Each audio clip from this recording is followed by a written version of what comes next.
Hi everyone, welcome to Music is a Journey. I'm Peter. Today I'm going to do my attempt at the heavy metal tag for 2026. This was created by Heavy Metallurgy. I will put a link to the original video in the description. The video is well over an hour long, so honestly I haven't watched it yet. And it's not because I have any aversion to watching videos that long.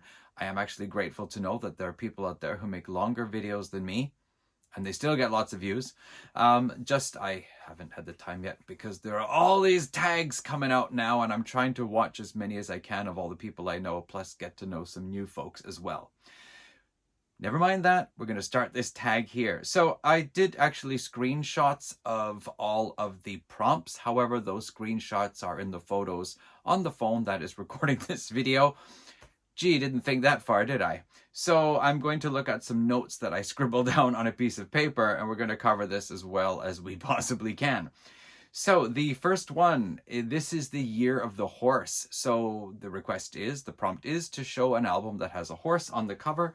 So I will show this one here. This is Virgin Steel, Visions of Eden. This came out in 2006, so I mentioned this in the video that I did on albums I have from the year 2006. But there it is, a beautiful black horse on the cover. I think we've got some horse imaging inside as well. So yeah, Virgin Steel, Visions of Eden for a horse on the cover.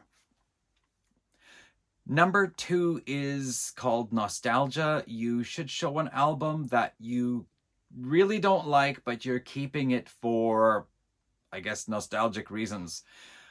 I collected a lot of cassettes in the 1980s. And when I started buying CDs in the 1990s, I sold all my metal cassettes to a girlfriend's brother.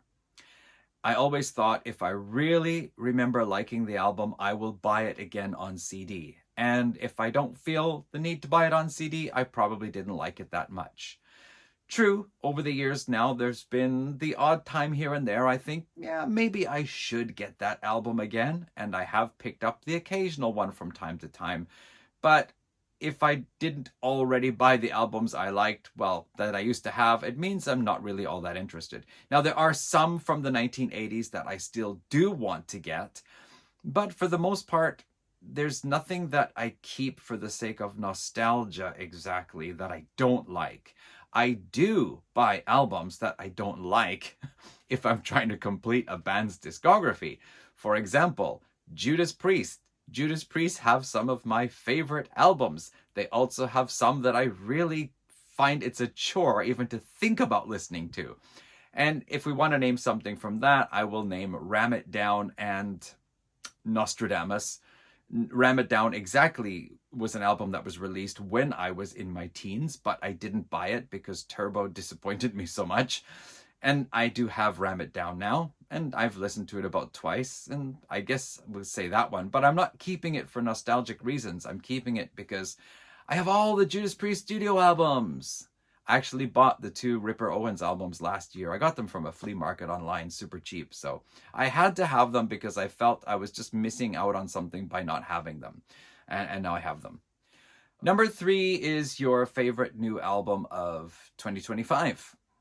I usually don't buy an awful lot of new releases. It might be up to a dozen or so. And last year I only bought 10.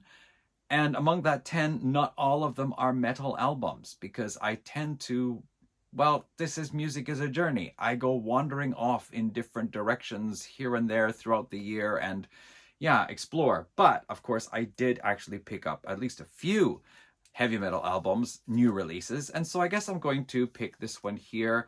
This is Sacrifice Volume 6. I wouldn't say that this is, the absolute best heavy metal release from last year because I only bought about 4 or 5. But I was waiting for this one for a long time. Sacrifice released 4 albums there in the from the mid 80s to the early 90s. And then they were away for a long time, meaning not recording anything new, but they came out with a new album. I think it was about 20 years ago. And then there was another long gap.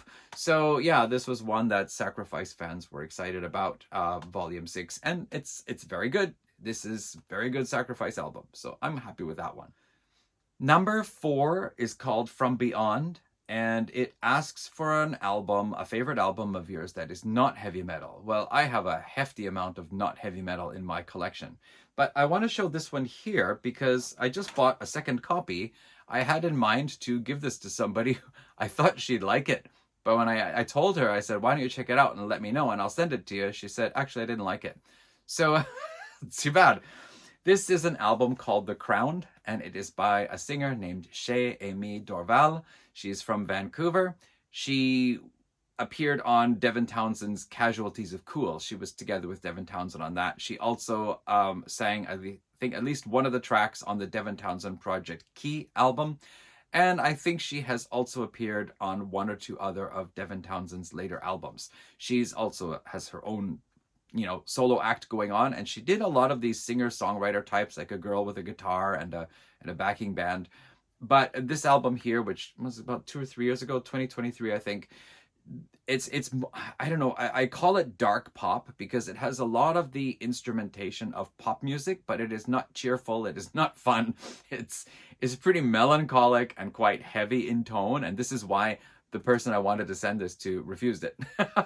But Chez-Amy Dorval has one of my favorite voices. She's got such a beautiful and wonderful voice. And I remember reading somewhere somebody said that she has the voice that could make a metalhead's heart melt with a single note. So anyway, this is her album, The Crown. It's still sealed because I'm planning to offer this to somebody. I'm going to do a giveaway thing a little bit later on this month. So that'll be coming up on that. All right, let's see here. Number 5, The Unknown, an album that is not talked about. So I have about 4 boxes of CDs, and each box can hold about 40 CDs. And these are all Canadian metal albums from the last 25 years or so. And I think most of them people don't know about. So I'm going to pick this band here. This is a band called Category 6. War is Hell is the name of the album. When did this one come out now? Can I see that? 2017. I think they only have 2 albums out so far. They're from Newfoundland, way over on the eastern side of Canada. And they are a traditional heavy metal band, female fronted. So that is Category 6. And the album War is Hell. I don't think I've heard anybody talk about Category 6, except me in a video I did about Eastern Canadian metal bands about 5-6 years ago. Okay. Number 6, Front Loaded. This is a good one. I like this one. First song on the album is the best. I actually was thinking about that only a few weeks before I read this, but I'm going to show this one here. This is a band called Svengali. This album was what, 1989, 1990, somewhere around then. They are basically a late 80s glam metal type. So glam, but not like your Talk Dirty to Me Poison type of thing. This is more like your Skid Row, more heavy kind of greasy glam metal. Svengali, I think they only released 1 album. They might have done a second one, but by the time they were getting around to that, like the whole grunge scene was starting. So if they did a second one, they changed their sound.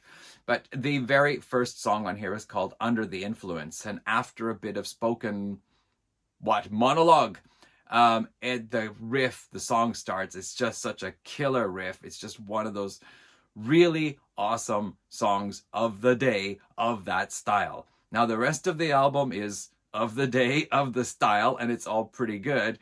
But that first song is just so killer that the rest of the album just doesn't seem to live up to the expectation that the opening song sets. I think if you cut that one off and just listen to the rest of the album, you'll think, oh yeah, that's a pretty good album. But Under the Influence, the opening song by Svengali here from, I think it's a self-titled album, that is just really killer track.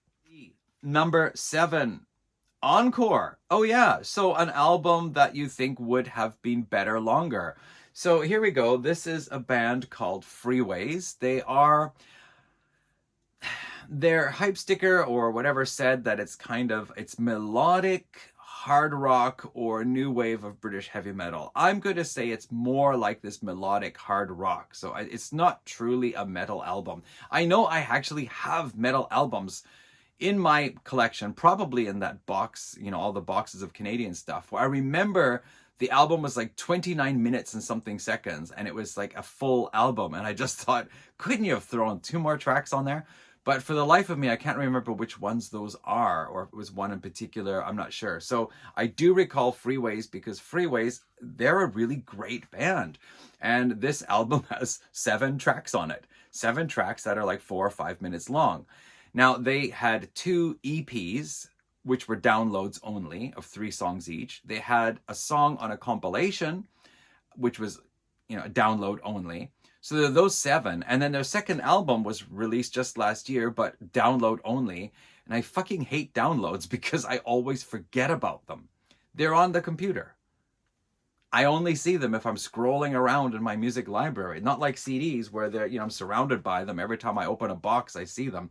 So anyway, I really don't like that everything is downloads. I wish they'd put out another like hard copy. And then this one here, the debut album, True Bearings, it's only 7 songs. So since they have all these other like download only songs, couldn't they have put like 2 or 3 more on here?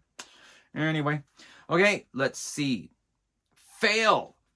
Number 8 is Fail, an album that disappointed you. And yeah, this is from, I think it's like 2024 or something. This was the latest release by a traditional, like old school death metal band called Tomb Mold. Now, I have their second and third album, and I like them both very much. And there was all this excitement about this one because the band was becoming progressive. They were branching out. They were doing lots of like really cool stuff. Very exciting. A lot of people's channels was talking about, they were talking about like how cool it is. And I got it, very excited about that. Right, okay, so old school death metal band is becoming more progressive. This should be great. But 2 things that disappointed me. One is the production sound. It's a bit dulled. My analogy is like somebody took a heavy felt cloth and put it over the speakers. So I feel like the music is being held back by the production. It's not being allowed to fully express itself sonically. And the other thing is that the vocalist on here is pretty much one-dimensional. I think if he sings more than 2 notes on the whole album, I will be surprised. It's just this deep, monotone throughout almost everything. And I don't like that. I guess I probably didn't notice it so much on the other albums because the other albums, there was all this emphasis on the, the heavy riffing and the blast beats and everything. And I probably didn't pay attention, and probably also the albums just sounded better.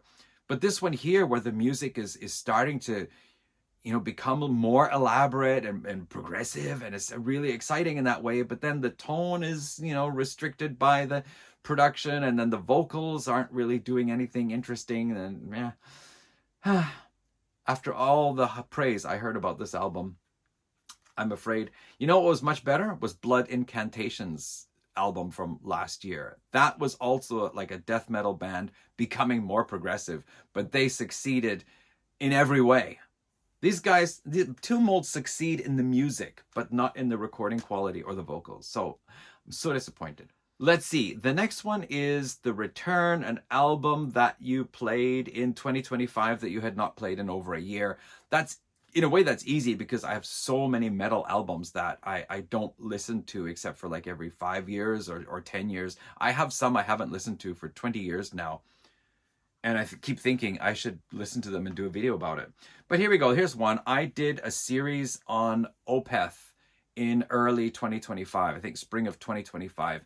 I listened to every one of their albums at least 3 times. Actually, I listened to all of them 3 or 4 times. And then made videos on like 2 or 3 albums per video, talking about like my impressions of them, going back to them. And this was one of them here. Deliverance was an album that never impressed me very much because there was so much hype about it. Like, oh, this is their heaviest album yet. And I just felt like Still Life and Blackwater Park were just so much better. But I did go back and listen to this 3 or 4 times, and now I really like this album. In fact, now I really like all of Opeth's albums a lot more. There are some albums in the past, I really like this one. This one was okay. Not so thrilled about that one. That other one's really great. Now I like them all because of that exercise that I did. So it was really worthwhile. Anyway, Deliverance, hadn't listened to it for quite some time. Listened to the whole thing 3 or 4 times. I really like it now. Yay. Next up, The Return. So that was number 9. So number 10 is called Joker, an album cover with hilarious cover art. So yeah, I actually have Pantera's debut album on CD. It's apparently it's an unofficial one, but that's not the one we're going with. I like this. I remember seeing this on Prog Archives. Like, when did I get into Devin Townsend now? Like 2015, 2016?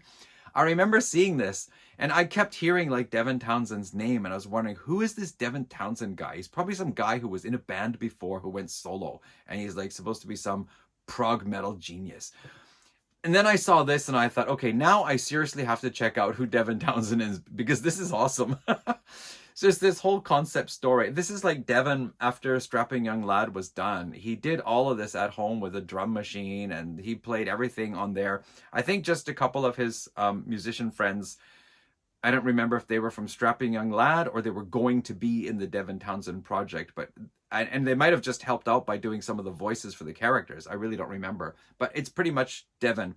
And yeah, we have this story about this multi-dimensional being called Ziltoid who wants to get coffee from Earth. I think it was allegedly because the coffee powered his spaceship much better, but he actually does try to taste it in the story, so I think he's drinking it too. I don't know. Anyway, I love the cover, and Devin was always really fascinated by the story The Dark Crystal when he was a kid. He loved that movie, so he always wanted to make his own story with a puppet. So there is actually a Ziltoid puppet. There was a Z2 album, which was the continuing story, and then there was a live theatrical performance at the Royal Albert Hall with the puppet.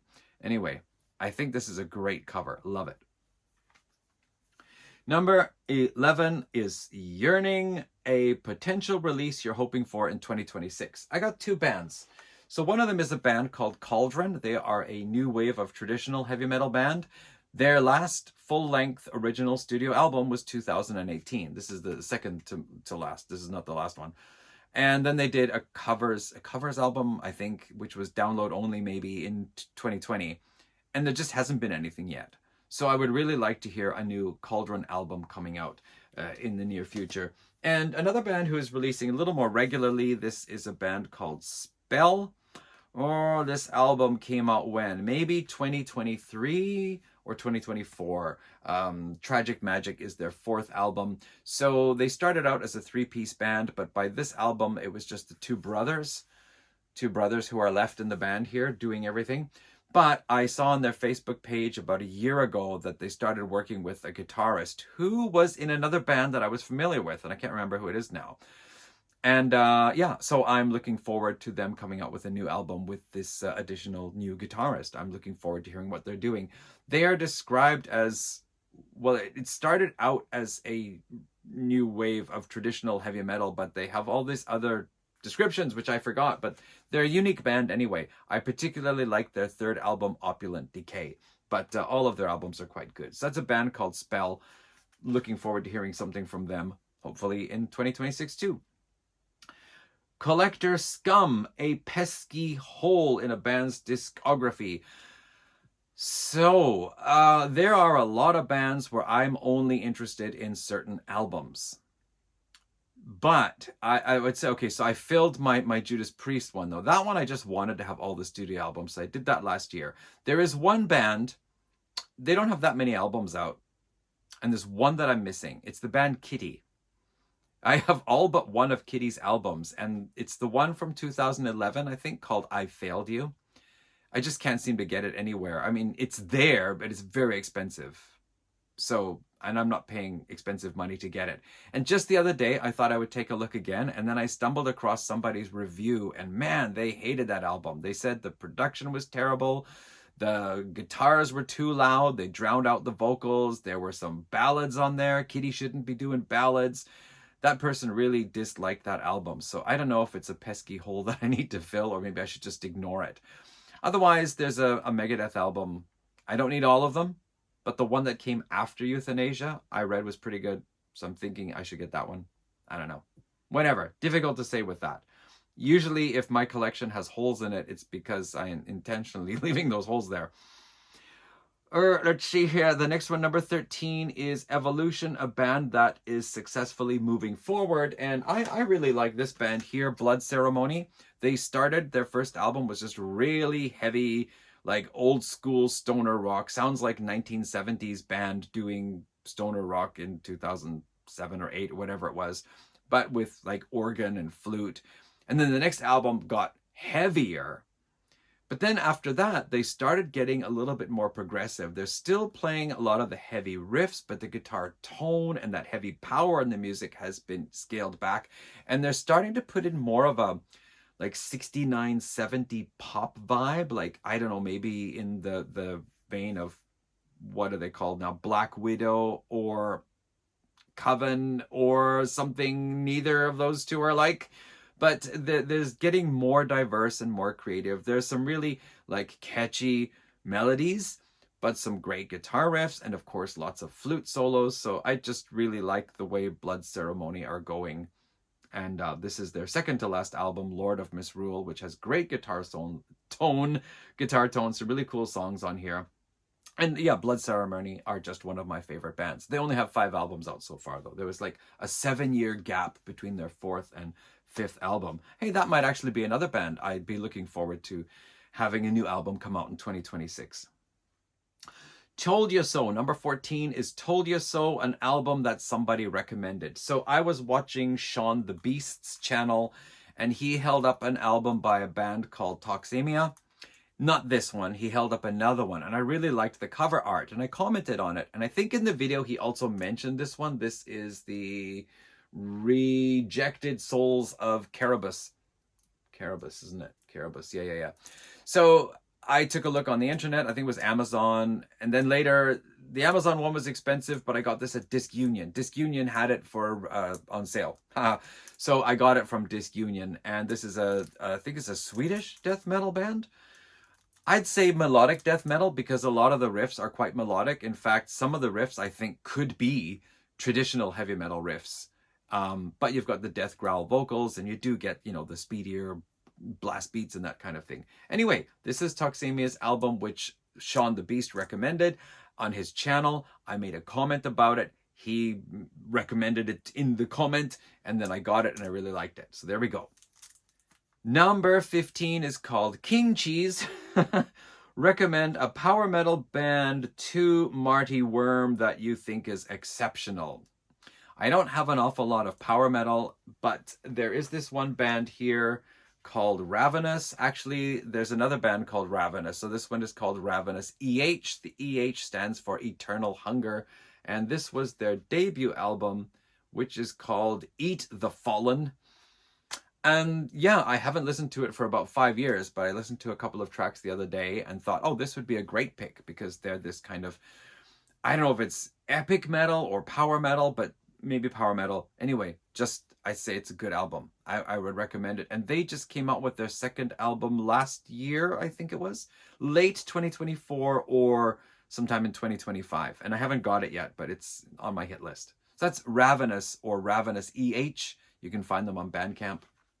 2 Minutes to Midnight. This was the easiest one to answer. 2 Minutes to Midnight, the last album you bought in 2025. So I had my eye on this for quite some time. This is a reissue of Heavy Pettin's 1983 album, Lettin' Loose. I wanted the reissue for a while, and then it disappeared. And then it was like on Yahoo auction, and it was on some flea market, and I kept thinking, yeah, I should get it. And then I sold something on that flea market at the end of December. So maybe December 28th, 29th or something like that, I bought it. And the post office was actually closed for a couple of days here in Japan on January 1st. No, not January 1st. January 2nd, it was closed. So this showed up in my mailbox on January 1st. So the very last item I ordered, like 1 or 2 days before the end of last year. And if you want to know what it sounds like, Christian Osario in Santiago, he made a comment about this saying he remembers people calling it like the Scottish Def Leppard. And I think if you like Def Leppard's High and Dry album, then this one here is probably a good comparison. It's this melodic hard rock with some really good beefy guitar riffs at times and some great solos, but some really good, easy, catchy sing-along melodies in that, but no synthesizers and none of this big, who was it who did Pyromania? Anyway, none of that big shiny 80s production style, because it was 83. We haven't reached that point yet. So very good album, I think. Then we have Brain Drain, when you feel what, like, I didn't write down the whole description of the prompt, but it's like when you feel kind of like you don't really know what to listen to, or you're a little overwhelmed with everything. What's an album that kind of rekindles your interest in music? And I've just always have a big selection of stuff on my phone, because I listen to music during my commute. So anytime I really don't feel like listening to anything in particular, I just go to the song section on the phone and I just hit shuffle and it just plays everything. But there's an album that I'm always, if I feel like, gee, I really don't know what I want to listen to, if this is on standby, I can play it. Because The Sinner and Raw Deal are just two of my favorite Judas Priest tracks. And I like this album overall anyway. So Sin After Sin.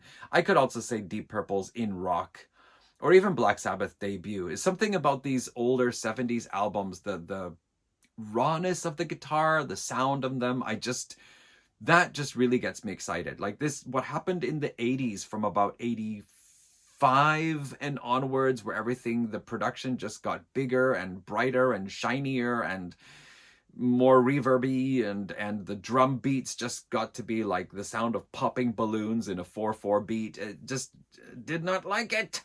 So I really, if I ever feel I need to charge up, go back to the 1970s, and a couple of songs on this album are definite ones that I love. But really, I think most of the whole album, even Last Rose of the Summer, which I never liked, I'm okay with it now. I think it's all right. So yeah, there you go. There's Waldo. Number 18 is There's Waldo, a classic album you somehow overlooked for many years. You loved right away. So there were plenty of bands in the 1980s that, you know, in the beginning, like 83, 84, I just would go to the store. I'd find anything. Oh, Scorpions, who's that? Accept, who's that? Metallica, oh, great, But there came a point where there were just so many, and I just simply couldn't get all of them. And my best friend, he got a lot of the ones that I didn't get. I got a lot of the ones he didn't get. And I remember he had a band called Metal Church, as well as Armored Saint. I could have showed them too. So, well, okay, so Metal Church, I didn't pick up in 2025, though. I picked it up maybe 2 or 3 years ago, the debut album. And I think it's great. This is a really awesome heavy metal album. And actually, I picked up, was it Armored Saint's third album? I think I bought it just last year or the end of the year before. And I also like that one too. But I think I possibly like this one a little bit more. So yeah, I should get, what is it, The Dark? The second Metal Church album. Some people were recommending that one to me. And also I should get another Armored Saint album too. Number 19 is a video or a stream of 2025 that you were in or participated in that you're proud of. So I didn't do any streaming with anybody. Nobody asked me. But I did do my series on Opeth, which I was rather pleased with, because I felt I gave each album a really good listen. Like I said, 3 or 4 times for each album, and I gave my assessment. Unfortunately, all of those 6 videos only got, I think, none of them got over 70 views. But I did do a video about my favorite heavy songs of 1976, and that one has over 1.3K, so 1,300 views. So I suppose that's good. And it also has a few dislikes as well. All right, and let's see here. Finally, number 20 is, I think it was called Ride into Glory. I didn't write that down. Pooh. But it's a band you would like to see release one last album before they disappear forever. And I was really kind of stuck on this one here because I don't know. But then, it was about a week or two ago, I read that Triumph got back together. Rick Emmett, Gilmore, and Mike Levine got back together to do one final tour. And I may have read that they also were considering doing one final album. So I would definitely welcome one final album by Triumph before they really put closure to their career. Okay, and that's it. Those are my answers for the metal tag of 2026. I'd like to thank the people who were involved in putting this together. I will leave a link to the metallurgy, heavy metallurgy video in the description. And yeah, thanks everybody for watching. So like I did this metal tag last year in 2025, but I couldn't answer all the questions with a metal answer. And that video actually got some dislikes. So I'm not sure if people just disliked that I didn't answer everything metal, or they just didn't like my answers, or they just didn't like me. Possibly. I can understand that. So anyway, whatever. I hope whatever you do, like or dislike, whatever. Anyway, thank you for watching. See you in another tag video sometime soon. Bye, everyone.